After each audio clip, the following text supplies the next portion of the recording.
Heavy fighting has been reported around Gaza's main hospitals. Thousands of people have reportedly fled the Shifa hospital after explosions nearby.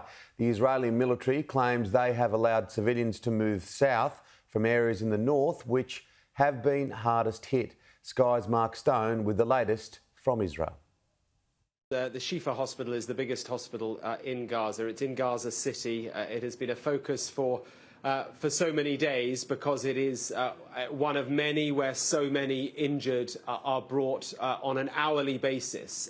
We've been speaking on and off over the past few weeks to Dr. Abu Sita, who has been talking to us, filling us in, giving us updates on how things are doing in the hospital. And today he described it as the darkest day. He said the hospital has collapsed, not physically, but in terms of its ability to operate, and that the health system has collapsed. People are leaving in their droves, he tweeted and said to us when we spoke to him earlier as well.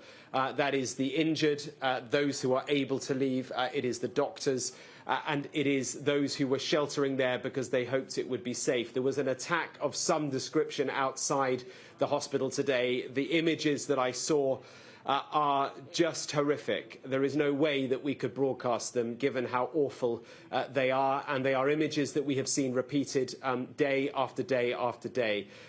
Dr. Abu Sita is now at another hospital, according to his Twitter feed. It's hard to get hold of him all the time, where injured from other bombings are now being brought. So the IDF, the Israeli Defense Force, gave a statement, gave an update about an hour ago, and they were asked specifically, the spokesperson was asked, what are your rules of engagement with hospitals? And he said, we do not attack hospitals. They also claim that Hamas, the network of tunnels that we know exists right underneath Gaza, the so-called Gaza Metro, that some of the main points of those tunnels are underneath hospitals. There is no evidence for that that has been independently verified, but that is what they say. And so if a target is discovered under those hospitals, then they argue the hospital could become a legitimate target.